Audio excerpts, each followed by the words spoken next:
Well, hello there. Did you know that I really love music? In fact, today I'm here to help you learn a bit more about different types of musical instruments. So buckle your seatbelts. For the next 3 minutes, you'll get an incredibly fast yet indisputably indispensable introduction to musical instruments indeed. And we'll start with a group known as the keyboards, the most familiar of these being the piano, a staple of many musical genres.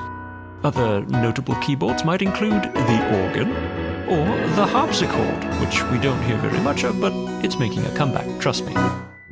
Next, we'll hear the brass instruments, including trumpets, tubas, French horns, and the like. Usually when you hear brass, it's very bold, noble, heroic, and epic sounding. Or it can sound spicy and in your face. Moving on, we have what are known as the woodwind instruments, such as the flute, oboe, and clarinet. Very melodious and soothing instruments. Of course, included in the woodwinds, we have the saxophone, believe it or not. Then we have the very fancy-sounding stringed instruments, such as the violin, bass, cello, and viola. What's the difference between a violin and a fiddle, you might ask? In terms of the instrument, nothing. But in terms of attitude, well, it's everything.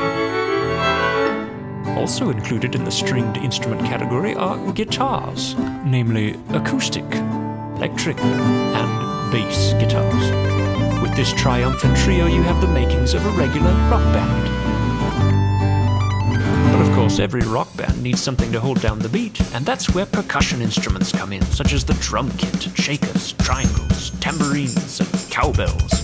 There are also pitched percussive instruments, such as the steel drum and xylophone, that you can play melodies on. And now we come to my personal favorite grouping, the electronic synthesizers. No physical instruments here.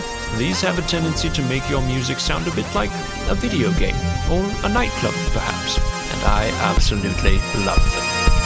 And finally, the most amazing instrument of all, the human voice. You can use it to sing, to talk, to rap, yodel, scat, or beatbox.